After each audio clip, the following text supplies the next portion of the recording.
Hello everyone, welcome back to my channel. आज इस video में हम chapter 6 staffing class 12 business studies इसे कंप्लीट करेंगे। इस चैनल पर अकाउंटेंसी, बिजनेस स्टडीज़ और इकोनॉमिक्स से रिलेटेड वीडियोस हैं। आप जाकर अपने चैप्टर वाइज वीडियो देख सकते हैं और सुन सकते हैं। इस वीडियो का पर्पज़ होता है या मेरे समझाने का पर्पज़ होता है कि आपको ये सारी चीज़ें इसी क्लास में, इसी वीडियो में समझ में आ जाएं। और ये मैं दावे के साथ कह सकती हूँ कि इससे इजी वे में आपको पूरे यूट्यूब पर कहीं भी चैप्टर को एक्सप्लेन नहीं किया जाएगा। यहाँ हम मजाक के वे में, फ़नी वे में और इंटरेस्टिंग वे में चैप्टर को पढ़ते हैं, समझते हैं, जो आप अपनी लाइफ में कभी नहीं भूलने वाले। अगर आप चैप्टर की वीडियोस को पूरा देखते हैं तो आई एम श्योर, मैं गारंटी देती हूँ कि आपको ये चैप्टर यहीं पर समझ में आ जाएगा। आपको किसी और बुक की, किसी नोट्स को पढ़ने की ज़रूरत नहीं होगी। तो चलिए शुरू करते हैं चैप्टर 6 स्टाफिंग। पहले बात कर लेते हैं स्टाफिंग है क्या। ठीक है, आपके पापा आपके लिए लड़की ढूंढ रहे हैं तो क्या करेंगे, कोशिश करेंगे आपके लिए बेस्ट लड़की ढूंढने ना। तो वैसे ही स्टाफिंग का मीनिंग क्या है? Finding the right person for right job, having right qualification, doing the right job at the right time. सही पर्सन को सही जगह पर फिट करना, सही जॉब के लिए ढूंढना, सही जॉब के लिए रखना, वही क्या है आपकी स्टाफिंग। जिसमें सही बंदे के पास अब क्या होना चाहिए, उसके पास सही क्वालिफिकेशन होनी चाहिए जॉब से रिलेटेड, ताकि वो उस जॉब को सही टाइम पर, अपना काम सही टाइम पर कर सके। तो ऐसा बंदा जो सही बंदे को सही जगह पर रखना, सही क्वालिफिकेशंस के साथ, उसी को क्या बोलते हैं? स्टाफिंग। ठीक है, तो ये हो गई जो जॉब वैकेंसीज होती है ना, फिल करना सही पर्सन के साथ, सही क्वालिफिकेशंस के साथ, तो ये स्टाफिंग हो गया। ठीक है, अब बात कर लेते हैं इसकी इम्पोर्टेंस की। तो इम्पोर्टेंस क्या इसकी ज़रूरत है, क्यों स्टाफिंग की ज़रूरत होती है किसी भी ऑर्गेनाइजेशन में? देखिए, ऑर्गेनाइजेशन में काम कौन करेगा? Obviously employees. तो एम्प्लॉयज़ तो हमें चाहिए ना। अब एम्प्लॉयज़ की अगर जगह खाली है, ये वैकेंसीज है, तो उन्हें फिल करना ही स्टाफिंग होता है। तो इसलिए इसकी इम्पोर्टेंस क्या क्या है? Filling the role by obtaining competent personal.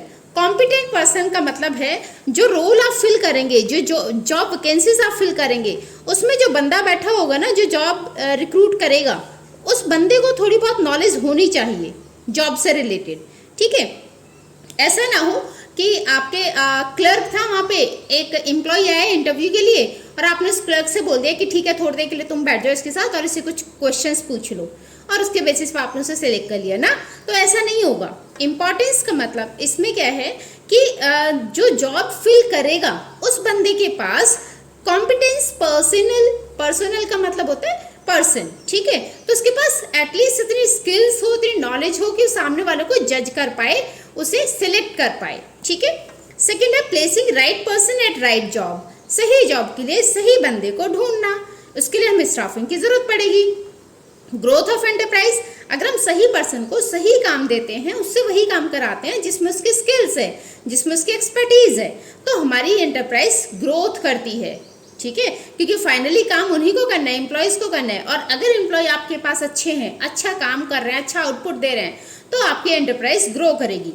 Then optimum utilisation of resources का अच्छे से यूज होता है। अब मैंने ट्रेंड बंदा एक रखा हुआ है जिसके पास स्किल्स थी, नॉलेज थी, उस बंदे को अगर मैंने जॉब दी है तो वो रिसोर्सेज को अच्छे से यूज़ करेगा, वेस्टेज नहीं करेगा। ठीक है, अगर मैं अनट्रेंड बंदे को बिठा दूं तो वो पहले वेस्टेज करेगा। ठीक है, फॉर एग्जाम्पल मैंने स्कूल में फोटोकॉपी मशीन रख दी, अब मुझे फोटोकॉपी करनी नहीं आती, बट मुझसे बोला गया कि आप फोटोकॉपी निकाल कर दो।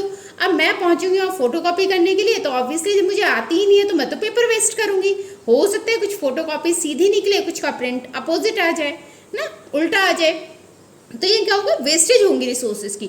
लेकिन अगर हमने वही ट्रेन बंदे से बोला है कि आप फोटोकॉपी करके दो, तो वो सही फोटोकॉपी करेगा। ठीक है, तो यहाँ ऑप्टिमम यूटिलाइजेशन ऑफ रिसोर्सेज होता है।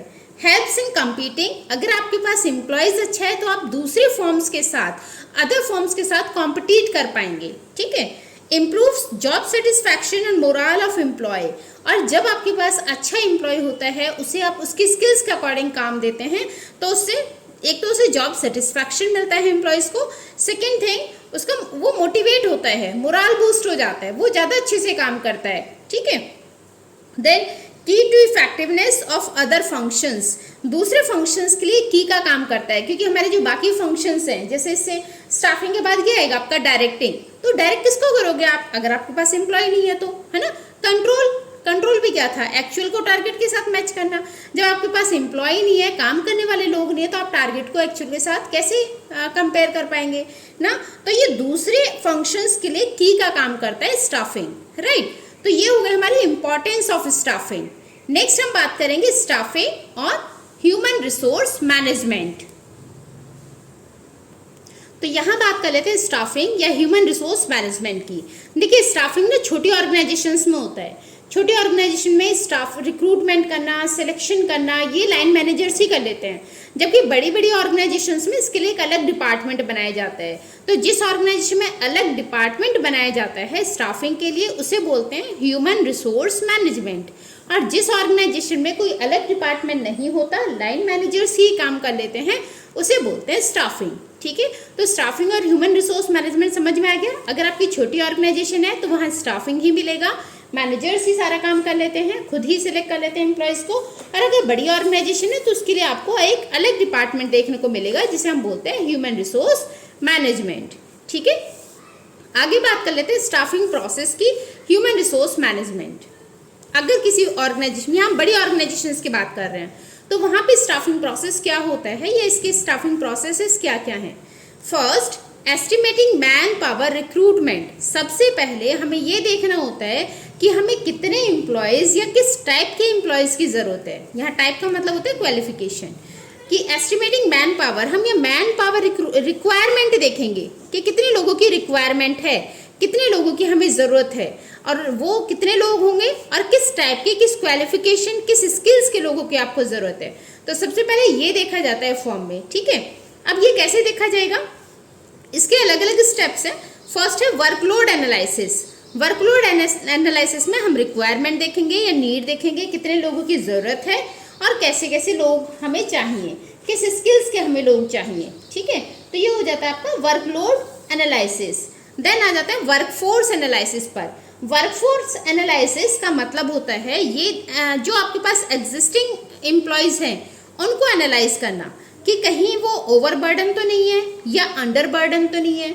मतलब यहाँ पर ये देखना कि आपके पास जो स्टाफ है क्या वो कम है या ज़्यादा है, पहले से ही तो स्टाफ ज़्यादा नहीं है, ये स्टाफ कम तो नहीं है।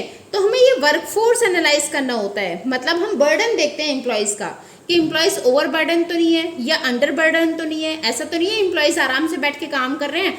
ज़रूरत है 6 लोगों की और हमने रखे हुए हैं 10 बंदे, तो यहाँ पे क्या हो गया, अंडरबर्डन, स्टाफ हमारे पास ज़्यादा है।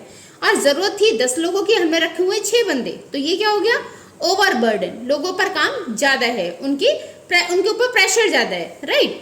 तो यहाँ इसके बाद होता है आपका कंपैरिजन। अब इन दोनों सिचुएशंस को कंपेयर किया जाता है कि किस टाइप के एम्प्लॉयज़ की हमें ज़रूरत है और कहीं हमारे पास एक्स्ट्रा एम्प्लॉयज़ तो नहीं है या हमारे पास ओवरबर्डन तो एम्प्लॉयज़ नहीं है। तो ये देखा जाता है। उसके बाद हम ये डिसाइड करते हैं कि क्या हमें ट्रांसफ़र की ज़रूरत है। अगर हमारे पास एक्स्ट्रा एम्प्लॉयज़ हैं तो हम क्या कर सकते हैं, उन्हें शिफ्ट कर सकते हैं दूसरे डिपार्टमेंट में, हम वैकेंसीज को फिल कर सकते हैं।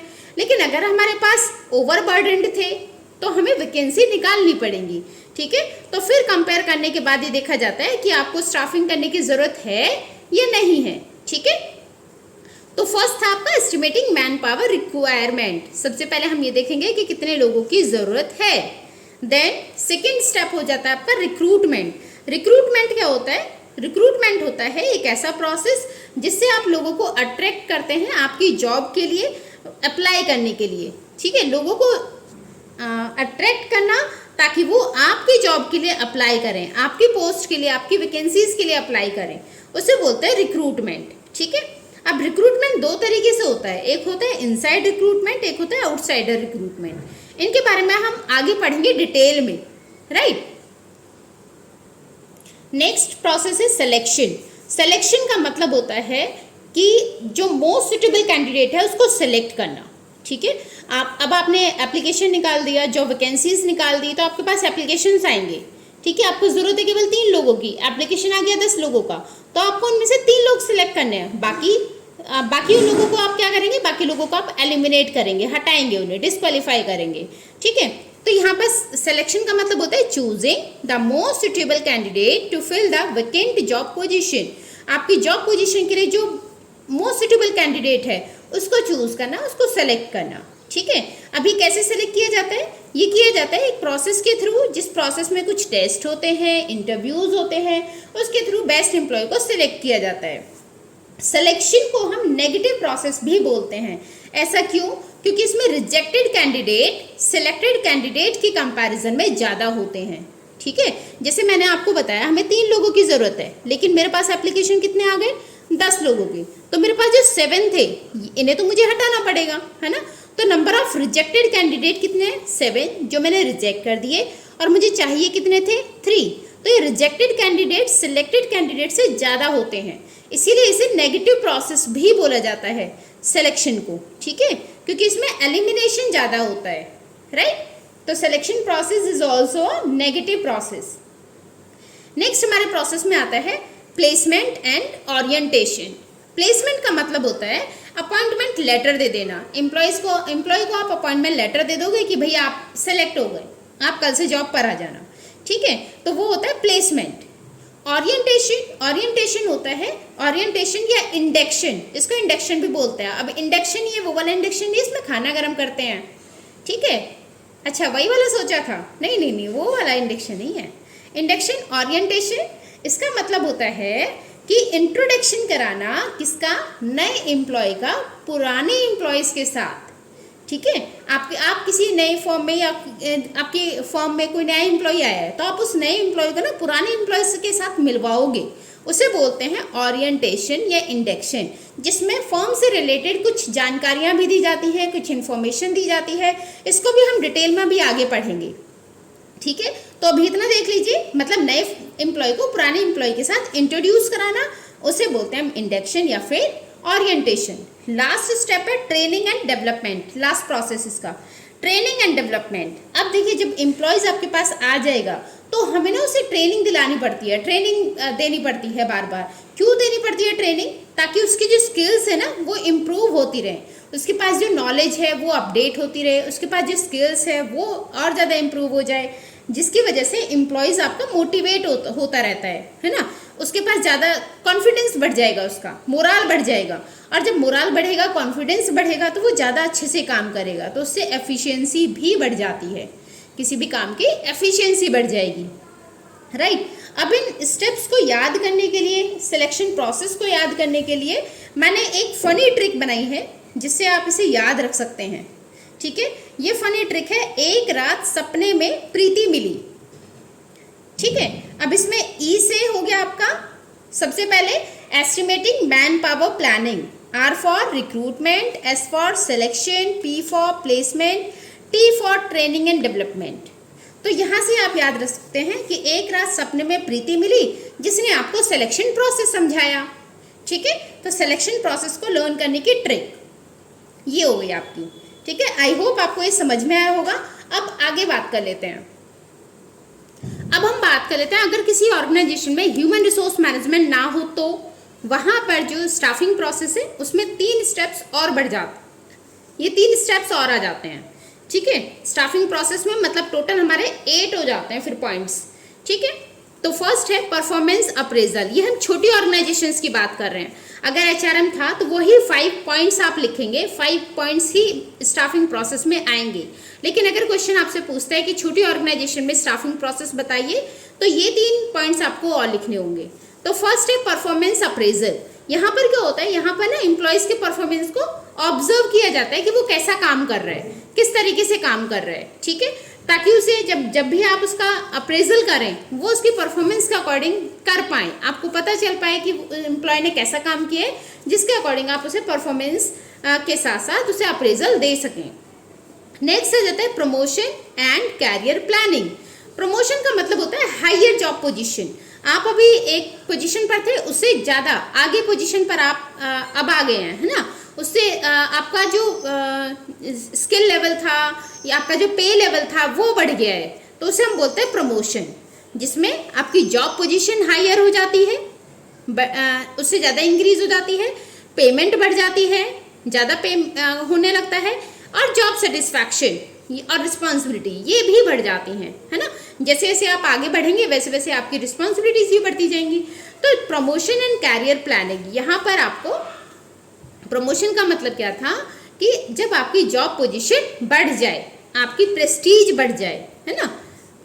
नेक्स्ट है आपका कंपनसेशन, लास्ट प्रोसेस है ये कंपनसेशन। तो कंपनसेशन का मतलब क्या है, प्राइस ऑफ द जॉब, मतलब जॉब करने के बदले में आपको क्या मिल रहा है, कितनी कीमत मिल रही है उस जॉब की, क्या प्राइस मिल रहा है, ठीक है, उसे बोलते हैं कंपनसेशन। इसमें पेमेंट भी आती है, रिवॉर्ड्स भी आते हैं, इंसेंटिव्स भी आते हैं, ठीक है। अब ये जो कंपनसेशन होता है दो तरीके से दिया जाता है, एक हो गया डायरेक्ट पेमेंट, एक होता है इनडायरेक्ट पेमेंट।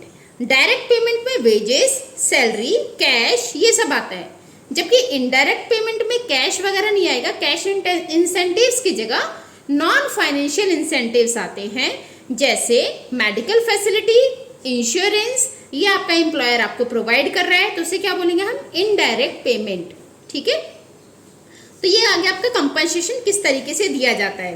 अब डायरेक्ट पेमेंट को भी ना दो तरीके से दिया जाता है, एक हो गया टाइम बेस्ड, मतलब जैसे पर आवर की सैलरी हो गई, पर डे की सैलरी हो गई, और या फिर वीक की सैलरी हो गई, या पर मंथ की सैलरी हो गई, वो हो गया आपका टाइम बेस्ड, ठीक। और परफॉर्मेंस बेस्ड, परफॉर्मेंस बेस्ड में आ जाता है आपने कितना काम किया है उसके बेसिस पर, आपने कितने यूनिट बनाए, कितने पीसेस बनाए किसी भी प्रोडक्ट के, उसके बेसिस पे जब सैलरी दी जाती है तो उसे बोलते हैं परफॉर्मेंस बेस्ड, ठीक है। तो डायरेक्ट पेमेंट दो तरीके से दी जाती थी, time based and performance based, clear. तो आई होप इतना समझ में आया होगा। आगे का टॉपिक शुरू करते हैं। यहाँ हम बात कर लेते हैं कंपोनेंट्स या एलिमेंट्स ऑफ स्टाफिंग। स्टाफिंग के कौन कौन से एलिमेंट्स हैं, ये चीज़ें हम अभी हमने शॉर्ट फॉर्म में तो पढ़ी थी, बट आप लेंदी उसमें वे में पढ़ेंगे, पूरा डिटेल में पढ़ेंगे।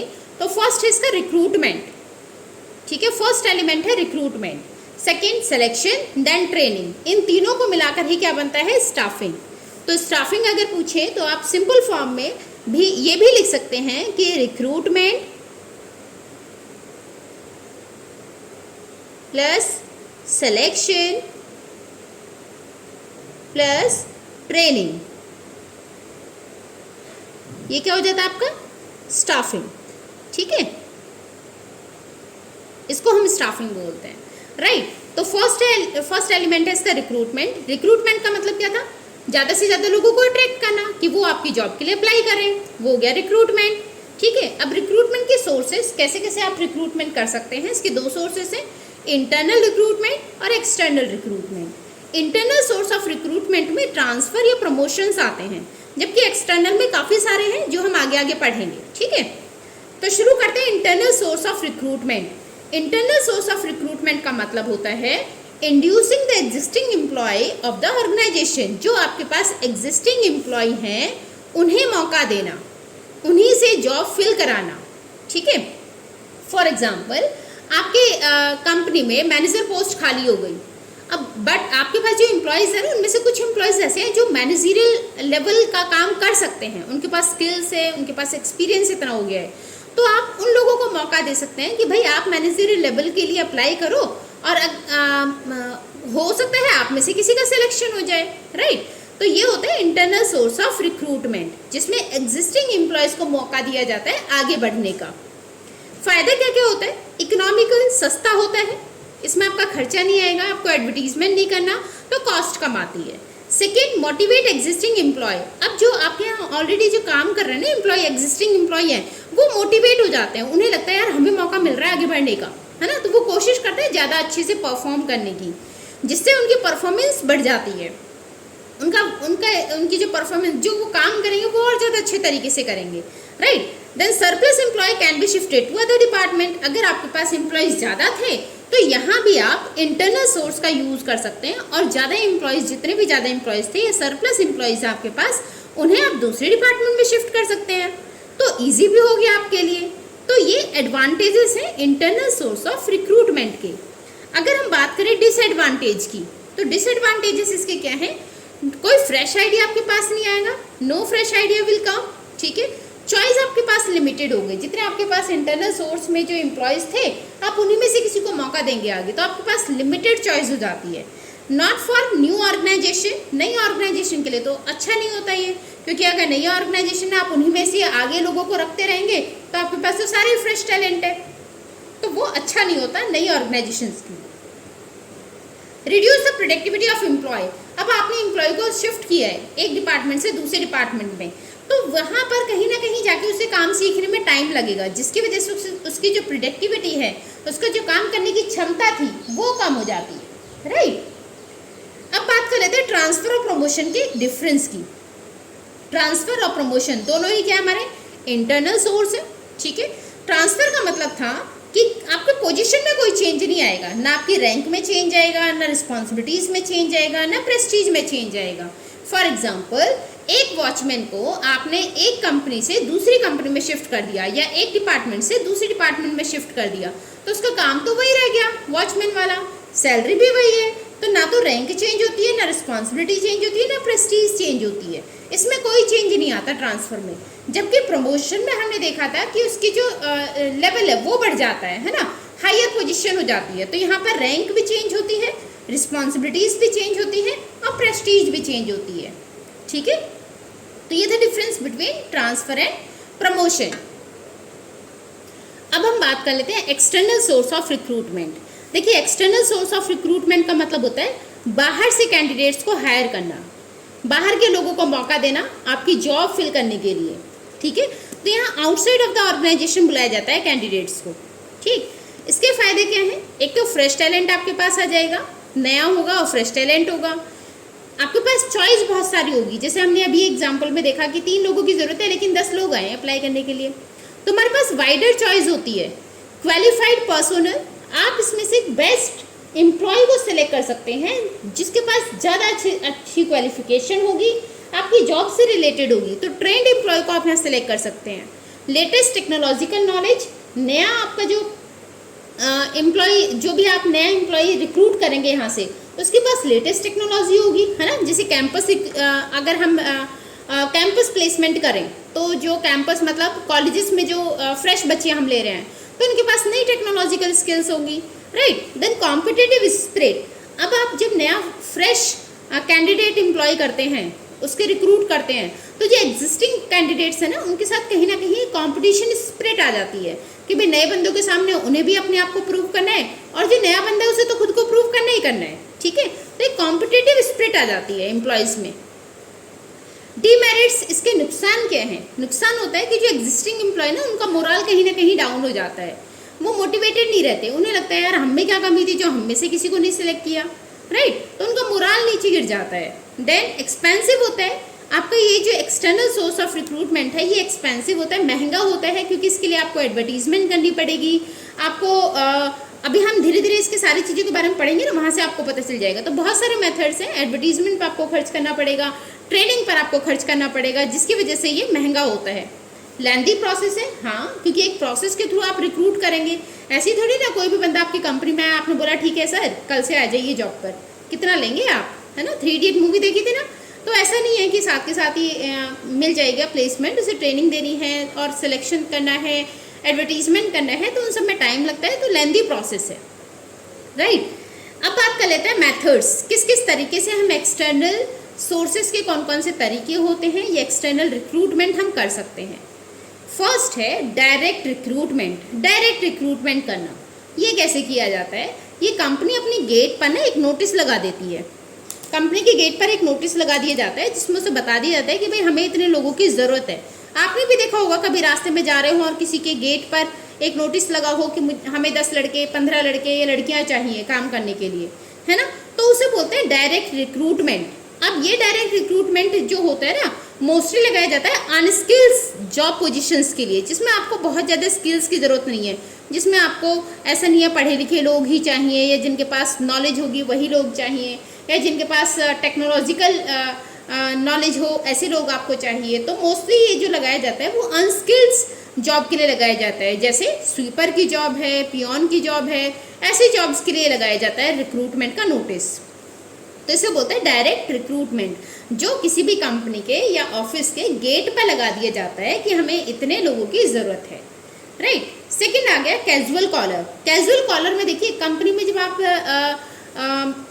कंपनी क्या क्या करती है, जब वैकेंसीज निकालती है ना, तो ऐसा नहीं है कि 3 लोगों के लिए वैकेंसी निकाली तो 3 ही लोग आए अप्लाई के लिए, है ना, काफ़ी लोग आते हैं। तो कंपनी क्या करती है, उनमें से जो उन्हें जिनको रिक्रूट कर लिया वो तो रिक्रूट हो गए, बाकी जो CV बचते हैं, बाकी जो एप्लीकेशन फॉर्म्स बचते हैं, उनमें से बेस्ट को सिलेक्ट करके ना रख लेती है, उसकी एक फाइल बनाती रहती है कंपनी, ठीक है। अब अगर कंपनी में वैकेंसीज कभी होती हैं तो कंपनी क्या करती है, उस फाइल को उठाएगी, उनमें से जो वेटिंग लिस्ट के कैंडिडेट्स थे, जो कंपनी को पसंद आए थे लेकिन उन्हें जॉब नहीं मिल पाई थी, जो उनमें से बेस्ट थे, उनमें से उन्हें कॉल करेगी और उन्हें जॉब ऑफर करेगी, ठीक है। क्योंकि यहाँ पर वेटिंग लिस्ट के कैंडिडेट्स कौन से होते हैं, जो मोस्टली इंटरव्यू लेवल तक पहुँच जाते हैं, ठीक है। तो उन्हें बुलाया जाता है वेटिंग लिस्ट वाले कैंडिडेट्स को और जॉब ऑफर की जाती है। तो ये हो गया आपका कैजुअल कॉलर, ठीक है, वेटिंग लिस्ट से बुलाया जाता है। देन आ जाता है एडवर्टाइजिंग। यहाँ कंपनी एडवर्टाइजिंग करती है, तो एडवर्टाइजिंग का तो आपको सबको पता होगा भाई, सोर्स ऑफ मीडिया ढूंढा जाता है कि किस सोर्स से आप एडवर्टाइजमेंट करेंगे। मोस्टली क्या है, जो अनस्किल्ड लेबर होती है उसके लिए ना वहाँ के ही लोकल न्यूज़पेपर्स में ऐड दी जाती है, ठीक है। और जो रेप्यूटेड जॉब होती है या हाईली पेड जॉब होती है, उनके लिए अच्छे न्यूज़पेपर्स में, नेशनल लेवल के न्यूज़पेपर्स में वैकेंसीज निकाली जाती हैं, जैसे आपका टाइम्स ऑफ इंडिया हो गया, ठीक है, या हिंदुस्तान टाइम्स हो गया। तो ऐसे न्यूज़पेपर्स में वहाँ वैकेंसी निकाली जाती हैं। नेक्स्ट हो गया एम्प्लॉयमेंट एक्सचेंज। अब एम्प्लॉयमेंट एक्सचेंज क्या है, एम्प्लॉयमेंट एक्सचेंज क्या होते हैं, मिडल मैन्स होते हैं जो जॉब सीकर्स की हेल्प करते हैं जॉब दिलाने में, और ऑर्गेनाइजेशंस की हेल्प करते हैं उनकी वैकेंसीज को फिल करने में, ठीक है, उन्हें बोलते हैं एम्प्लॉयमेंट एक्सचेंज। ये मेनली गवर्नमेंट एम्प्लॉयमेंट के लिए होता है, गवर्नमेंट जॉब्स के लिए होता है, ठीक है। तो ये गवर्नमेंट जॉब्स के लिए होता है, जो जहाँ पर जॉब सीकर्स अपना बायोडाटा देते हैं, अपने डिटेल्स दे देते हैं, और उसके बदले में ऑर्गेनाइजेशन में अगर कभी वैकेंसीज निकलती हैं गवर्नमेंट ऑर्गेनाइजेशंस में, तो ये वहाँ पर उन्हें हेल्प करते हैं उन्हें जॉब दिलाने में, ठीक है। नेक्स्ट आ गया प्लेसमेंट एजेंसीज। प्लेसमेंट एजेंसीज भी ऐसी ही हैं, ये भी मिडिलमैन का ही काम करती हैं, जॉब सीकर्स की हेल्प करती हैं जॉब ढूंढने में, और ऑर्गेनाइजेशंस की हेल्प करती हैं उनकी वैकेंसीज को फिल करने में, ठीक है। ये प्राइवेट ऑर्गेनाइजेशंस करती हैं, राइट। नेक्स्ट अगर हम बात करें तो नेक्स्ट हमारा कैंपस रिक्रूटमेंट। कैंपस रिक्रूटमेंट में आपने देखा होगा ना, बहुत सारे कॉलेजेस होते हैं जो 100% प्लेसमेंट देते हैं, उसी को बोलते हैं हम कैंपस रिक्रूटमेंट। उसमें क्या होता है, लास्ट ईयर तक आते आते बच्चे जो कंपनीज होती हैं, अच्छी अच्छी कंपनीज होती हैं, वो कंपनी में जाती हैं और बच्चों का इंटरव्यू लेती हैं, और उनमें से वहीं उसी टाइम पर कुछ बच्चों को सिलेक्ट कर लेती हैं, ठीक है। तो उसे बोलते हैं कैंपस रिक्रूटमेंट, ठीक है। जो बच्चे MBA कर रहे होंगे, कंप्यूटर इंजीनियरिंग कर रहे होंगे, उनको सिलेक्ट कर लिया जाता है, फ्रेश ग्रेजुएट्स को, और उन्हें जॉब ऑफर की जाती है, तो उसे क्या बोलते हैं हम, कैंपस रिक्रूटमेंट। नेक्स्ट है रिकमेंडेशन फ्रॉम प्रेजेंट एम्प्लॉय। कभी कभी क्या होता है, प्रेजेंट एम्प्लॉयज़ को भी मोटिवेट किया जाता है कि वो अपना रेफरेंस दें, अपने रिलेटिव्स का या अपने फ्रेंड्स का या अपने नोन पीपल्स का रिकमेंडेशन दें, और ऐसे रिकमेंडेशंस में उनमें से ही जॉब जो खाली हैं, जो वैकेंसीज हैं, उनको फिल करने की कोशिश की जाती है, ठीक है। तो ऐसे क्या होता है, एक तो प्रेजेंट एम्प्लॉय के सामने आपकी एक गुडविल बन जाती है आपकी कंपनी की, वो आपकी कंपनी पर ट्रस्ट करने लगते हैं, ठीक है, और अच्छे से काम करते हैं। तो यहाँ पर प्रेजेंट एम्प्लॉयज़ का रेफरेंस माना जाता है, मांगा जाता है, रिकमेंडेशन मांगी जाती है कि भाई आप रिकमेंड कर दो, आपके नोन में कोई पर्सन हो, कोई रिलेटिव, आपका दोस्त हो, आपके रिश्तेदार हो, तो आप उन्हें भेज दीजिए, वो जॉब के लिए अप्लाई कर लें, ठीक है। नेक्स्ट हो गया लेबर कॉन्ट्रैक्टर। अब लेबर कॉन्ट्रैक्टर क्या होता है, जो ये कॉन्ट्रैक्टर लोग क्या होते हैं, लेबर के टच में रहते हैं, एम्प्लॉयज़ के टच में रहते हैं। तो अगर आपको किसी काम के लिए किसी लेबर की ज़रूरत है, एम्प्लॉयज़ की ज़रूरत है, तो हम उस कॉन्ट्रैक्टर से हेल्प लेंगे, उस कॉन्ट्रैक्टर को कांटेक्ट करेंगे और वो हमें लेबर हायर करा देगा, लेबर दे देगा, अरेंज कराएगा, ठीक है। तो मोस्टली जो वैकेंसीज होती है कहाँ के लिए होती है, जैसे लेबर की ज़रूरत है किसी कंस्ट्रक्शन साइट पर, है ना, या गाँव में आपने देखा होगा जब खेत कटते हैं तो बहुत सारे लोग क्या करते हैं, लेबर बुला लेते हैं, बाहर से लेबर बुलाते हैं और वो लोग उनका खेत काटते हैं, है ना। तो यही वैसे ही ये कॉन्ट्रैक्टर से कांटेक्ट किया जाता है और लेबर अरेंज की जाती है, ठीक है, क्योंकि कॉन्ट्रैक्टर का इनके साथ क्लोज कांटेक्ट रहता है, वो जानते हैं सभी लोगों को, और वो शॉर्ट नोटिस पर आपको अनस्किल्ड लेबर अरेंज करा देते हैं, ठीक है। तो ये हो गया आपका labour contractor. Then advertisement on TV, television पे एडवर्टीजमेंट देकर जो जॉब वैकेंसीज निकाली जाती हैं वो हो गया advertisement on TV. Web publishing, website develop करते हैं लोग और उसके थ्रू जॉब वैकेंसीज पूरी की जाती हैं, वैकेंसीज को फिल किया जाता है। जैसे आपने देखा होगा naukri.com है, monster.com है, ये ऐसी वेबसाइट है जिनमें जॉब वैकेंसीज आती रहती हैं, आप वहाँ से अप्लाई कर सकते हो किसी भी ऑर्गेनाइजेशन में, है ना। तो वो हो गया वेब पब्लिशिंग, राइट। अब इसके नेक्स्ट हम एलिमेंट की बात करेंगे, सिलेक्शन। सिलेक्शन का मतलब क्या था, हम पहले भी पढ़ चुके हैं। सिलेक्शन का मतलब था राइट पर्सन को सेलेक्ट करना, जो सुटेबल कैंडिडेट है, बेस्ट कैंडिडेट है, उसे सेलेक्ट करना वैकेंसीज के लिए, है ना। अब इसमें जो सिलेक्शन के लिए हमने देखा था कि कुछ टेस्ट होते हैं, इंटरव्यूज होते हैं। तो वो टेस्ट कौन कौन से होते हैं? फर्स्ट है प्रीलिमिनरी स्क्रीनिंग। प्रीलिमिनरी स्क्रीनिंग का मतलब होता है आप जब भी किसी जॉब वैकेंसीज के लिए जाएंगे, जॉब इंटरव्यू के लिए जाएंगे, तो वहाँ एक एप्लीकेशन फॉर्म आपको दिया जाता है फिल करने के लिए। तो यहाँ ये देखा जाता है कि आपकी बेसिक नॉलेज क्या है, क्या आप फॉर्म को समझ पा रहे हो, आप उसे फिल कर पा रहे हो, या आप उस जॉब के लिए सुटेबल हो, क्वालिफिकेशन रिक्वायर्ड है आपके पास या नहीं। तो उसके लिए कराया जाता है प्रीलिमिनरी स्क्रीनिंग, ठीक है। तो यहाँ पे जनरल क्वेश्चंस होते हैं जो आपसे पूछे जाते हैं, उसका आंसर देना होता है और साथ में यहाँ से जज किया जाता है कि क्या आप उस जॉब के लिए एलिजिबल हैं या नहीं है। तो यहीं से ही काफ़ी सारे पर्सन्स तो ऐसे होते हैं जो यहीं से एलिमिनेट हो जाते हैं, यहीं से बाहर हो जाते हैं। तो ये हो गया आपका प्रीलिमिनरी स्क्रीनिंग। इसके बाद आता है सिलेक्शन टेस्ट। सिलेक्शन टेस्ट में कौन कौन से किस किस तरीके के टेस्ट होते हैं वो हम पढ़ लेते हैं। सबसे पहले है इंटेलिजेंस टेस्ट। इंटेलिजेंस टेस्ट में IQ लेवल चेक किया जाता है कि भाई बंदे को नॉलेज कितनी है, क्या वो किसी चीज़ को कर पाएगा, डिसीजन ले पाएगा, डिसीजन लेने की एबिलिटी है उसमें या नहीं है, वो IQ लेवल चेक किया जाता है। आपके यहाँ पे ऐसा नहीं है कि मैथ्स के क्वेश्चन सॉल्व करा रहे हैं कि थीटा की वैल्यू निकालो, है ना। तो IQ लेवल चेक किए जाते हैं, मतलब आपके पास बेसिक नॉलेज है चीज़ों को समझने की, आप डिसीजंस ले सकते हैं।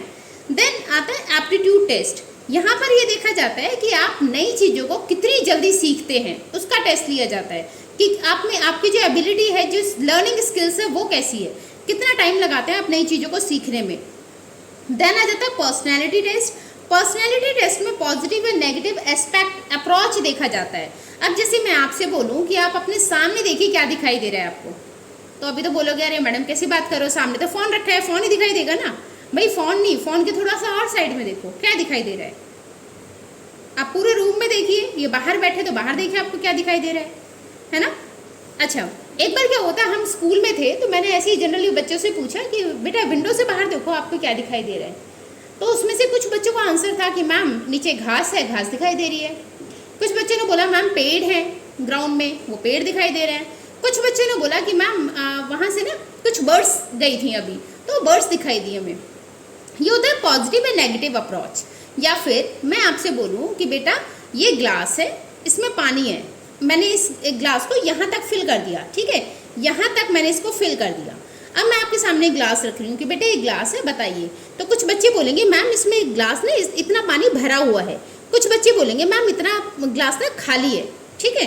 तो ये होता है पॉजिटिव या नेगेटिव अप्रोच। आप चीज़ों को पॉजिटिव वे में देखते हैं या नेगेटिव वे में देखते हैं। अच्छा, उसका मैं आपको आंसर बता दूं।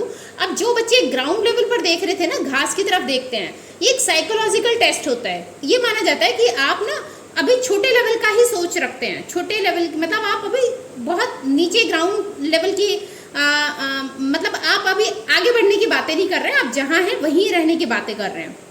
पेड़ आपको दिखाई दे रहे हैं, अगर सामने से विंडो के बाहर केवल आपने पेड़ को देखा तो मतलब आपकी जो सोचने की एबिलिटी है ना बहुत ज़्यादा ऊपर नहीं है, ठीक है। मतलब जैसे हम बोलते हैं ना कि टाटा बिरला भाई क्या सोचते हैं जो इतने अमीर हैं, इतना ज़्यादा पैसा कमा रहे हैं, है ना। तो उस वे में, उस पॉइंट ऑफ व्यू में। और जो लोग जिन लोगों ने बर्ड्स को देखा उनका ये मानना होता है, साइकोलॉजिकल टेस्ट में ये माना जाता है कि जो लोग ऐसी चीज़ों को देखते हैं वो अपनी लाइफ में बहुत आगे बढ़ते हैं, ठीक है। तो आप भी बताना आपने क्या क्या सोचा, ग्लास के लिए आपकी सोच कैसी थी, या फिर विंडो के बाहर अगर मैंने बोला आपसे देखने के लिए तो आपने कहाँ देखा, या फिर रूम में मैंने अगर आपको बोला तो आपने क्या देखा, ठीक है। तो वो भी आप अपने कमेंट बॉक्स में ज़रूर बताना। आगे बात कर लेते हैं ट्रेड टेस्ट। ट्रेड टेस्ट में ये देखा जाता है कि आपके पास अभी कितनी स्किल्स है, आपको कितनी चीज़ें आती हैं अभी प्रेजेंट में, ठीक है। इंटरेस्ट टेस्ट में हो जाता है बेटा देखो, अब जैसे फॉर एग्जाम्पल, आपके स्कूल में एक टीचर आया था इंग्लिश जॉब के लिए, ठीक है, इंग्लिश सब्जेक्ट के लिए, बट आपके स्कूल ने उसे सोशल साइंस दे दिया, ठीक है। तो यहाँ पर देखा जाता है इंटरेस्ट, उसका इंटरेस्ट कहाँ था? इंटरेस्ट तो उसको साइंस में, उसका इंग्लिश में था ना, लेकिन सोशल साइंस उसे दिया हुआ है तो वो पढ़ा, आप उसकी मजबूरी है पढ़ाना, लेकिन इंटरेस्ट कहाँ था उसका? इंग्लिश में, इंग्लिश सब्जेक्ट के लिए आया था। तो ये देखा जाता है कि एम्प्लॉय का इंटरेस्ट किस फील्ड में है, ताकि जब आप उसे रिस्पॉन्सिबिलिटी दो ना, उस इंटरेस्ट को ध्यान में रख कर दो, ताकि वो अपना 100% दे, आप अच्छे से काम करें आपकी ऑर्गेनाइजेशन में, ठीक है। तो ये हो गया हमारे selection test, intelligence test, aptitude test, personality test, trade test और इंटरेस्ट टेस्ट। इसकी मैंने सिलेक्शन टेस्ट को याद करने की एक छोटी सी ट्रिक बनाई है, TPIA, TIPIA, TPIA। TPIA का मतलब हम ये ले रहे हैं, T का रा, ठीक है।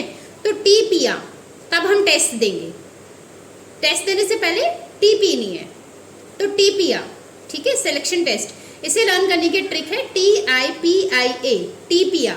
बाकी देखिए ट्रिक आपके ऊपर भी होता है, आप चाहे तो इससे इजी आपको कोई ट्रिक मिले तो उससे आप याद कर सकते हैं, या फनी ट्रिक। जब भी आप ट्रिक बनाएं बस एक चीज़ याद रखें, उसे थोड़ा फनी वे में बनाएं, क्योंकि फनी चीज़ें हमें ज़्यादा दिनों तक याद रहती हैं, ठीक है। तो सिलेक्शन टेस्ट हम टेस्ट जब देंगे जब हम TP कराएंगे, तो TPIA, ठीक है। ये हो गई आपकी ट्रिक इसे याद रखने के लिए। नेक्स्ट हम बात कर लेते हैं एम्प्लॉयमेंट इंटरव्यू। तो देखिए सिलेक्शन टेस्ट हो गया, इसके बाद जो एम्प्लॉयज़ होता है जिसको आप सिलेक्ट कर रहे हो उसे इंटरव्यू के लिए बुलाया जाता है, ठीक है। इंटरव्यू के लिए यहाँ बुलाया जाएगा, इंटरव्यू में उससे कुछ क्रॉस क्वेश्चंस होंगे, जैसे उसका कॉन्फिडेंस लेवल चेक किया जाएगा। भाई देखिए कुछ बच्चे ऐसे होते हैं, कुछ लोग ऐसे होते हैं जो रिटन में तो बहुत अच्छे होते हैं लेकिन सामने वो बात नहीं कर पाते हैं ना, तो यहाँ पर वो भी देखा जाता है कि उसका कॉन्फिडेंस कितना है एम्प्लॉय का। तो अगर कॉन्फिडेंस अच्छा है, वो फटाफट आंसर्स दे रहे हैं, तो यहाँ पर सिलेक्ट हो जाएगा, ठीक है। तो एम्प्लॉयज़ को इंटरव्यू के लिए बुलाया जाता है ताकि उसका कॉन्फिडेंस चेक कर सकें कि एम्प्लॉय का कितना कॉन्फिडेंस है। फिर ये देखने के बाद उससे सैलरी से रिगार्डिंग कुछ बातें हो जाती हैं, ठीक है। देन आ जाता है चेकिंग रेफरेंस एंड बैकग्राउंड। अब यहाँ पे रेफरेंस या बैकग्राउंड चेक किया जाता है, ठीक है। रेफरेंस कैसे चेक किया जाता है? यहाँ पर जो एम्प्लॉय आपके पास आया है जॉब के लिए, उससे 2 लोगों का नंबर मांगा जाता है, 2 रेफरेंस मांगे जाते हैं, ताकि आप उनसे क्रॉस क्वेश्चन करके ये पता लगा सको कि बंदा कैसा है जो आपकी जॉब के लिए आया है ना। उसका बैकग्राउंड चेक किया जाता है कि कहीं क्रिमिनल बैकग्राउंड तो नहीं है, आप किसी ऐसे तो नहीं है किसी डॉन को जॉब दे रहे हो, बाद में आपके कंधे पर गन रखे और मालिक बन जाए, है ना।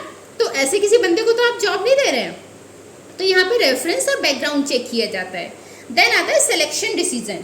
अब यहाँ पे ये डिसाइड किया जाता है, डिसीजन में केवल डिसीजन लिया जाता है कि इतने लोग जो यहाँ तक पहुँच गए हैं, यहाँ तक आपके पास आ गए, उनमें से किन को आपको जॉब देनी है, किस किस को जॉब देनी है और किस किस को आपको वेटिंग लिस्ट में रखना है या मना कर देना है, ठीक है। तो ये सिलेक्शन डिसीजन लिए जाते हैं। देन इसके बाद आ जाता है मेडिकल एग्जामिनेशन। यहाँ ये भी देखा जाता है कि आपका एम्प्लॉय मेडिकली फिट है या नहीं। ऐसा तो ना हो कल को फिर बार बार वो लीव सेंक्शन कराने आ जाए कि मेरी तबीयत खराब है या मेरे हाथ में दर्द है, मेरे सर में दर्द है, ऐसी एक्सक्यूजेस लेकर आए आपके पास, है ना। तो हम मेडिकल फिटनेस भी चेक करते हैं यहाँ पर एम्प्लॉयज़ की, ताकि बाद में वो उसकी एब्सेंटीज ज़्यादा ना हो। देन जॉब ऑफर, यहाँ पर आप उसे ज्वाइनिंग लेटर दे देंगे, उसकी टर्म्स एंड कंडीशंस बता देंगे जॉब की, उसकी सैलरी बता देंगे, ठीक है। तो ये जॉब ऑफर कर दी जाती है। अब यहाँ तक तो एम्प्लॉयज़ की मर्जी थी कि वो जॉब लेना चाहता है या नहीं, ठीक है। इसके बाद अगर वो येस करता है तो एक कॉन्ट्रैक्ट साइन हो जाता है और दोनों के बीच में एक बॉन्डिंग हो जाती है कि भाई रूल्स एंड रेगुलेशंस उसे बता दिए जाते हैं, वर्किंग आवर्स उसे बता दिए जाते हैं, लीव रूल्स बता दिए जाते हैं, डिसिप्लिन रूल्स बता दिए जाते हैं। ये सारी इन्फॉर्मेशन एम्प्लॉय को दे दी जाती है और एक कॉन्ट्रैक्ट साइन हो जाता है कि भैया आप कल से जॉब पर आ जाइए और आपको ये जॉब मिल चुकी है, ठीक है। तो एक कॉन्ट्रैक्ट हो जाता है, राइट। तो यहाँ पर हमने सिलेक्शन में क्या क्या पढ़ा? प्रिलिमिनरी स्क्रीनिंग, यहाँ पर ये देखा जाता है कि वो एप्लीकेशन फॉर्म में ही जज कर लिया जाता है कि स्किल्ड लेबर है या अनस्किल्ड है। सिलेक्शन टेस्ट होते हैं, फिर अलग अलग टेस्ट देने से पहले हमें चाय पीनी है तो TPIA। देन इसके बाद एम्प्लॉयमेंट का इंटरव्यू होता है, एम्प्लॉयज़ का इंटरव्यू होता है, फिर उसके बाद उसका रेफरेंस चेक किया जाता है। यहाँ 2 लोगों के नंबर मांगे जाते हैं उससे और उनसे क्रॉस क्वेश्चंस करके पूछा जाता है कि जो एम्प्लॉय आपके पास आया है क्या वो सही है, उसका बैकग्राउंड सही है, कोई क्रिमिनल रिकॉर्ड तो नहीं है। देन उसके बाद सिलेक्शन डिसीजन लिया जाता है किसे सेलेक्ट करना है या नहीं करना। अगर करना है तो उसका मेडिकल टेस्ट कराया जाता है। कुछ कंपनी अपने डॉक्टर से मेडिकल टेस्ट कराता है और कुछ केवल रिपोर्ट्स आपसे मांग लेते हैं। देन जॉब ऑफर की जाती है और यहाँ पर एक कॉन्ट्रैक्ट साइन हो जाता है, जॉब मिल जाती है। ठीक है, फाइनली इस चैप्टर का लास्ट टॉपिक हम पढ़ेंगे ट्रेनिंग एंड डेवलपमेंट। ट्रेनिंग का मतलब क्या होता है, एक जो चीज़ आपको नहीं आती एक पर्टिकुलर स्किल से रिलेटेड ट्रेनिंग देना। ठीक है, जबकि डेवलपमेंट का मतलब होता है पर्सनल ग्रोथ। अब फॉर एक एग्जांपल ले लेते हैं कि मैंने एक अकाउंटेंट को भेजा एक नए सॉफ्टवेयर को सीखने के लिए, तो वो क्या था, ट्रेनिंग। अब उसी अकाउंटेंट को मैंने भेजा है एक ओरिएंटेशन प्रोग्राम जो मोटिवेशनल या कॉन्सेप्चुअल स्किल्स से रिलेटेड था। तो यहाँ क्या हो रहा है, इसका डेवलपमेंट हो रहा है, उसके काम से रिलेटेड उसे कुछ सीखने को नहीं मिल रहा, बट हाँ उसकी पर्सनल ग्रोथ हो रही है ना। तो ये हो गया डेवलपमेंट। ठीक है, ट्रेनिंग या डेवलपमेंट, इसकी ज़रूरत क्यों होती है? देखिए, लर्निंग टाइम कम हो जाता है। अगर आप किसी भी एम्प्लॉय को ट्रेन कर रहे हैं, उसे ट्रेनिंग दे रहे हैं, तो वो जल्दी काम सीखेगा, है ना। काम सीखने में कम टाइम लगेगा और आपके लिए ज़्यादा अच्छे से काम करेगा। अब ज़्यादा अच्छे से काम करेगा तो परफॉर्मेंस अच्छी होगी, बेटर परफॉर्मेंस होगी। ठीक है, और कहीं ना कहीं उसका जो अप्रोच है वो पॉजिटिव अप्रोच बन जाएगा, क्योंकि उसे काम आता है तो वो कॉन्फिडेंस रहेगा, काम को ज़्यादा अच्छे तरीके से करेगा। ठीक है, मैनेजिंग मैन पावर नीड, अगर फ्यूचर में आपको कभी ज़रूरत हुई एम्प्लॉयज़ की तो आप यहाँ से उस वैकेंसी को फिल कर सकते हैं। ठीक है, जैसे कभी कभी क्या होता है, कुछ ऑर्गेनाइजेशंस को स्पेशलाइज टेक्निक्स की ज़रूरत होती है, स्पेशलाइजेशन की ज़रूरत होती है, तो वो क्या करते हैं, अनस्किल्ड एम्प्लॉयज़ को हायर कर लेते हैं, बाद में उन्हें ट्रेनिंग देते हैं और ट्रेनिंग के थ्रू अपनी जॉब वैकेंसीज को फिल करा सकते हैं। ठीक है, तो मैन पावर नीड को आप पूरा कर सकते हैं। देन ऑपरेशनल प्रॉब्लम्स को सॉल्व करने में हेल्प होगी। अगर आप उसे ट्रेनिंग दे रहे हैं, अगर आप उसे काम को सिखा रहे हैं, एम्प्लॉय आपका मोटिवेट है, तो वो छुट्टियां कम करेगा, है ना। अगर किसी बंदे को काम नहीं आता तो कोशिश करेगा काम से बचने की, तो वो कोई ना कोई एक्सक्यूज देगा, बहाना देगा या छुट्टियां लेगा। लेकिन अगर उसे सब कुछ आता है तो वो एब्सेंट नहीं होगा। ठीक है, रेगुलर बेसिस पे आपके ऑर्गेनाइजेशन में आएगा। सेकेंड थिंग, वेस्टफुल नहीं होगी, रिसोर्सेज को वेस्ट नहीं करेगा। तो यहाँ पर क्या होता है, जो आपके ऑपरेशनल प्रॉब्लम्स है ना, कि भाई आपके जो एम्प्लॉयज़ हैं वो छुट्टी कर लेते हैं या फिर वो वेस्ट करते हैं रिसोर्सेज को, तो वो सारी प्रॉब्लम्स आपकी सॉल्व हो जाती हैं अगर हम उन्हें ट्रेनिंग दें तो ट्रेनिंग के थ्रू हम ये सारी प्रॉब्लम्स को शॉर्ट आउट कर सकते हैं। नेक्स्ट आता है एम्प्लॉय को क्या बेनिफिट है ट्रेनिंग से। देखिए, एम्प्लॉय का जो पर्सनल बेनिफिट है उसकी हम बात कर लेते हैं। एम्प्लॉय को क्या बेनिफिट होगा, कैरियर ऑप्शन अच्छा होगा। अब उसके पास ट्रेनिंग के थ्रू उसके पास स्किल्स अच्छी आ गई, तो वो जब भी नेक्स्ट जॉब के लिए ट्राई करेगा तो उसके पास स्किल्स ज़्यादा हो गई, तो उसका कैरियर ऑप्शन उसके पास ज़्यादा आ जाते हैं। ज़्यादा कमाएगा, ज़्यादा स्किल्स है तो अर्निंग भी ज़्यादा हो जाएगी, है ना। उसका कॉन्फिडेंस लेवल बढ़ेगा और गलतियां करने के चांसेस कम हो जाएंगे, तो लेस चांसेस ऑफ एक्सीडेंट। अब वो गलतियां कम करेगा क्योंकि उसे ट्रेनिंग मिल रही है, उसका कॉन्फिडेंस बढ़ गया, तो यहाँ गलतियां कम होंगी उससे। अब ट्रेनिंग कैसे कैसे दी जाती है, तो ट्रेनिंग के दो मेथड्स हैं। एक हो गया ऑन द जॉब ट्रेनिंग, एक हो गया of the job training. On the job training का मतलब होता है काम करते करते सीखना। ठीक है, जब आप जॉब कर रहे हैं उसके साथ साथ जब आपको ट्रेनिंग दी जाती है तो उसे बोलते हैं ऑन द जॉब ट्रेनिंग। ठीक है, तो employees are trained while they are performing the job. जब वो जॉब कर रहे होंगे, जब वो जॉब परफॉर्म कर रहे होंगे, उसी टाइम उन्हें ट्रेनिंग दी जाती है, तो उसे बोलते हैं ऑन द जॉब ट्रेनिंग। ठीक है, अब ऑन द जॉब ट्रेनिंग में कौन कौन सी आ जाती है। ऑन द जॉब ट्रेनिंग में पहला है आपका अप्रेंटिसशिप प्रोग्राम। अप्रेंटिसशिप प्रोग्राम हो जाता है, जैसे आपने देखा होगा कभी आप प्लम्बर आपने कभी बुलाया हो या प्लम्बर आपने देखा हो काम करते हुए, इलेक्ट्रीशियन देखा हो, तो वहाँ आसपास उसके साथ ना कुछ बंदे और रहते हैं जो या तो उसे वायर पकड़ाने का काम करेंगे या उसकी हेल्प करने के लिए जो बंदे लगे होते हैं, है ना। तो वो क्या कर रहे होते हैं, वो काम को सीख रहे होते हैं। ठीक है, तो इसमें क्या होता है, पहले मास्टर काम करेगा और वो जो नया बंदा है वो काम को सीखेगा। ठीक है, वो उसको देखता रहेगा, ऑब्जर्व करता रहेगा। तो यहाँ पर पहले वो ऑब्जर्व कर करके सीखते हैं, बाद में क्या होता है वो बंदा काम करेगा और जो मास्टर है वो उसे ऑब्जर्व करेगा। ठीक है, तो तो ये इसे बोलते हैं अप्रेंटिसशिप प्रोग्राम। ठीक है, जहाँ पे पहले मास्टर काम करता है और जो ट्रेनर है वो उसे ऑब्जर्व करेगा, फिर ट्रेनर काम करेगा और मास्टर उसे ऑब्जर्व करेगा। ठीक है, तो इस तरीके से जो ट्रेनिंग दी जाती है ऑन द जॉब पर, दैट इज अप्रेंटिसशिप प्रोग्राम या ट्रेनिंग। ठीक है, इसमें एग्जाम्पल में आपका आ जाता है प्लम्बर आ गया, आपका हलवाई आ गए। हलवाई में देखा ना, हलवाई जब खाना बनाएगा तो कुछ लोग तो उसे केवल बर्तन साफ करने का ही काम करते हैं, बनाएंगे नहीं, लेकिन केवल बर्तन साफ करेंगे, है ना। तो वो क्या कर रहे होते हैं, वो काम को सीख रहे होते हैं। ठीक है, तो प्लम्बर हो गया, आपका हलवाई हो गया, इलेक्ट्रीशियन हो गया, ये सारे हो जाते हैं आपके इसमें अप्रेंटिसशिप प्रोग्राम में। ठीक है, नेक्स्ट आ जाता है इंटर्नशिप। इंटर्नशिप में जैसे आपने देखा होगा बीएड जो लोग करते हैं ना, या आपके घर में कोई बीएड कर रहा होगा, तो उसमें क्या होता है, बीएड में पहले आपको थ्योरेटिकल नॉलेज दी जाती है, उसके साथ साथ 2 महीने की या 3 महीने की या डिपेंड करता है कॉलेज टू कॉलेज, उसमें ट्रेनिंग दी जाती है उन्हें। ट्रेनिंग मतलब उन्हें स्कूल में जाना होता है, स्कूल में पढ़ाना होता है, जैसे वो सीख रहे होते हैं, है ना, अपने लेसन प्लान बनाएंगे, स्कूल में जाके वहाँ पढ़ाएंगे। हाँ, ये ज़रूरी नहीं है कि उन्हें उसके लिए सैलरी मिले, वहाँ सैलरी नहीं मिलती, बट हाँ ट्रेनिंग उन्हें मिलती है, तो उसे बोलते हैं इंटर्नशिप। ठीक है, इसे इंटर्नशिप बोला जाता है। या फिर जैसे आपने देखा होगा कि मेडिकल फील्ड में भी होता है, जो डॉक्टर्स होते हैं वो अपने ट्रेनिंग के साथ साथ अपने डिग्री के साथ साथ किसी हॉस्पिटल्स में जाके काम सीखते रहते हैं, है ना, तो वो भी क्या हो गया, इंटर्नशिप। ठीक है, तो ये इंटर्नशिप होता है।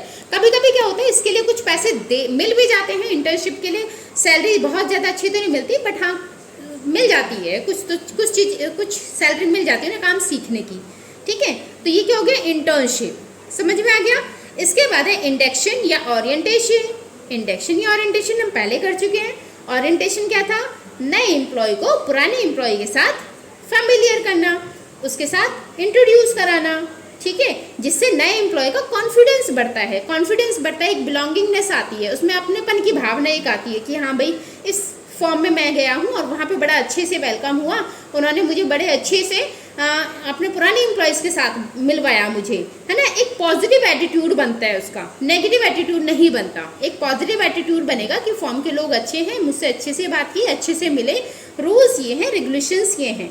ठीक है, तो इसमें जो बेसिक इन्फॉर्मेशन दी जाती है ना, जो ज़रूरी इन्फॉर्मेशन दी जाती है वो ये होती है कि कंपनी के बारे में बताया जाता है कि कंपनी भैया आपकी कब शुरू हुई, क्या कंपनी काम करती है, क्या प्रोडक्ट बनाती है, क्या सर्विसेज हैं, कंपनी का स्ट्रक्चर क्या है, कंपनी के रूल्स एंड रेगुलेशंस क्या हैं, आपको कौन कौन सी रिस्पॉन्सिबिलिटीज़ दी जाएंगी, साथ साथ आपको अथॉरिटी क्या दी जाएगी उस रिस्पॉन्सिबिलिटी से रिलेटेड, है ना। ये सारी चीज़ें वहाँ समझाई जाती है। डिसिप्लिन रूल्स क्या हैं वहाँ के, ठीक है, ग्रेवेंसेस क्या क्या होंगे, उसके क्या क्या रूल्स हैं, लीव्स क्या होंगी, ये सारी चीज़ें वहाँ बताई जाती हैं। तो उसे बोलते हैं हम इंडक्शन या ओरिएंटेशन। तो ये सारी थी, ये 3 थे हमारे ऑन द जॉब में। ठीक है, नेक्स्ट आ जाता है of the job. Of the job में पहले काम सिखाया जाता है, बाद में जॉब दी जाती है। यहाँ पर क्या था, जॉब के साथ साथ आप काम सीख रहे हैं। ठीक है, अब यहाँ पर ऑफ द जॉब में पहले पहले काम सिखाया जाएगा, उसके बाद आप जॉब पर परफॉर्म करेंगे। जैसे इसमें आ गया वेस्टिब्यूल स्कूल।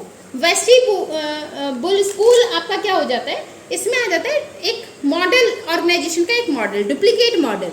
मतलब जिन मशीनों के साथ आप काम करेंगे, कभी कभी क्या होता है, कुछ ऑर्गेनाइजेशंस ऐसी हैं, कुछ इंडस्ट्रीज ऐसी हैं जहाँ पर बहुत एक्सपेंसिव है, डेलिकेट मशीन्स होती है।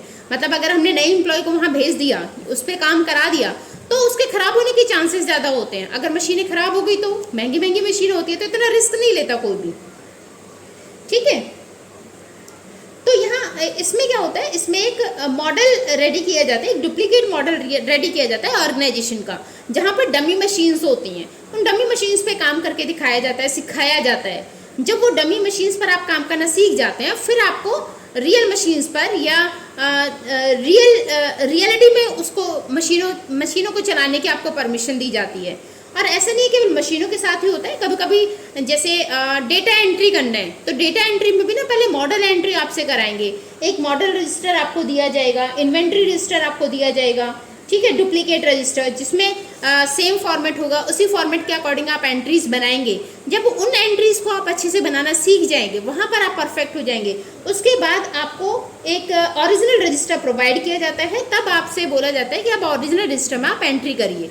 तो सीधे सीधे आपसे ऐसे नहीं है कि सीधे सीधे ओरिजिनल रजिस्टर में ही आपसे एंट्री कराएंगे। तो सबसे पहले वो आपको एक कॉपी रजिस्टर देंगे जिसमें आप ये सीखेंगे, क्योंकि अगर डेटा एंट्री आपसे सीधे सीधे करा ली तो हो सकता है उनका जो सॉफ्टवेयर है काफ़ी चीज़ें उसमें काफ़ी इन्फॉर्मेशन हो जो आपसे गलती से डिलीट हो जाए या आपसे क्रैश हो जाए, है ना। तो इसलिए सीधे सीधे वो ओरिजिनल रजिस्टर पे काम ना कराकर आपसे एक डुप्लीकेट रजिस्टर में फिल कराएंगे। फिर जब आप वहाँ सीख जाएंगे अच्छे से, तब आपको ओरिजिनल रजिस्टर दिया जाता है काम करने के लिए, ठीक है। तो ये हो गया आपका वेस्टिब्यूल स्कूल, ठीक है। तो ये था हमारा of the job, last topic था हमारा इस चैप्टर का। ये चैप्टर हमारे यहाँ फिनिश हुआ। आई होप आपको चैप्टर पूरा अच्छे से समझ में आया होगा। अगर कोई डाउट रह जाता है तो वीडियो को एक बार ज़रूर देख लें, सारे डाउट्स आपके क्लियर हो जाएंगे। फिर भी हम यहाँ पर हैं आपकी हेल्प करने के लिए। आप कमेंट बॉक्स में बताइए जो आपका डाउट है, मैं उसे सॉल्व करूँगी, उसे बताऊँगी आपको कि कहाँ आपका डाउट रह गया है। और इतनी मेहनत मैंने अगर आपके लिए की है तो एक थोड़ी सी मेहनत आप भी कर सकते हैं। वीडियो को शेयर करके लाइक बटन को हिट कर सकते हैं आप। चैनल पर नए हैं तो चैनल को सब्सक्राइब करिए। अपने फ्रेंड्स के साथ, अपने रिलेटिव्स के साथ, अपने क्लासमेट्स के साथ इस वीडियो को शेयर करिए ताकि उन बच्चों की भी हेल्प हो जाए और आपकी भी हेल्प हो, ठीक है। अगर मैं आपकी इतनी हेल्प करूँ तो आप भी थोड़ी सी हेल्प मेरी कर सकते हैं। तो ये हमारा पूरा चैप्टर था जिसमें हमने सारी चीज़ें देखी। चैप्टर में जो भी आपके सिलेबस में है वो सारी चीज़ें हमने यहाँ कवर की, राइट। तो यहाँ तक अगर आप रुके हैं तो आपका बहुत बहुत धन्यवाद वीडियो को देखने के लिए। Thank you. मिलेंगे नेक्स्ट वीडियो में नेक्स्ट टॉपिक के साथ। तब तक के लिए अपना ध्यान रखिए, अपनी फैमिली का ध्यान रखिए एंड बाय बाय।